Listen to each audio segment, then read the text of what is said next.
For more on this, we're going to bring in now Jeff Mason. He's Reuters White House correspondent. Jeff, good to see you. Good to see you, Arthur. Thank you. So what does Mr. Zinke's departure mean for the president's plan for the country's environmental blueprint?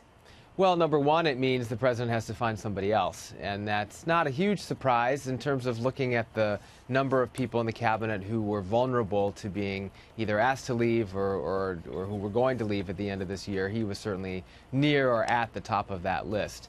But that said, as you've seen at the EPA, despite the departure of the president's original EPA administrator, his policies have continued, and that will no doubt happen at the Interior Department as well. But Zinke was a real proponent of his policies. He certainly was. He certainly was. But I'm sure that President Trump will find somebody who is also a proponent of those policies to take his place.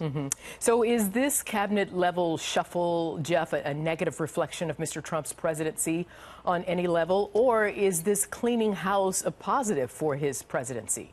Well, I'm not going to say whether it's positive or negative. It's not unusual for there to be some turnover in an administration, certainly after a midterm election and a midterm election like this one, where the Democrats took control of the House of Representatives.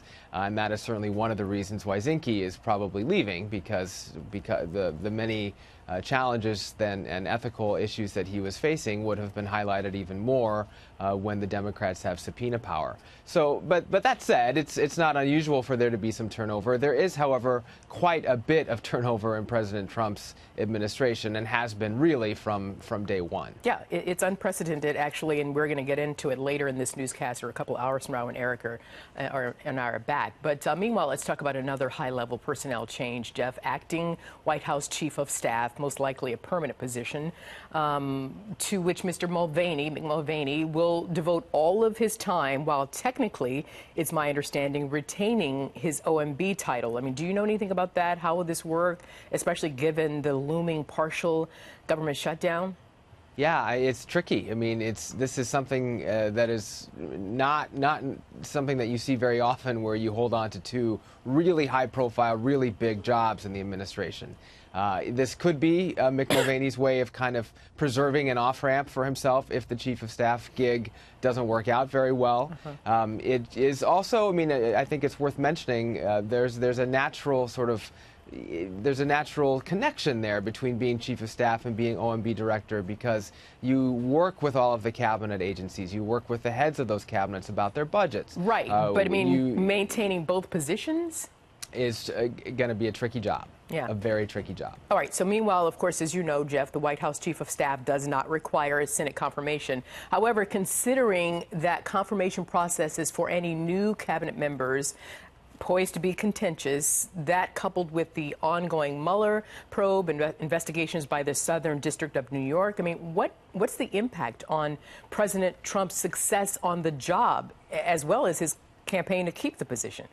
Well, indeed. I mean, and as we know, we're going to start seeing Democrats. We're already seeing Democrats put their name in the hat to potentially run for president in 2020.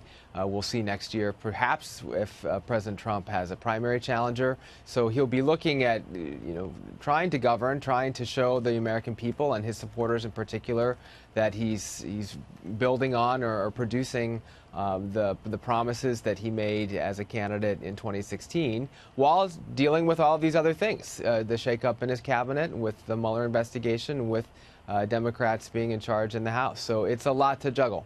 According to your reporting, your sources, what's the mood at the White House, President Trump's behind-the-scenes disposition?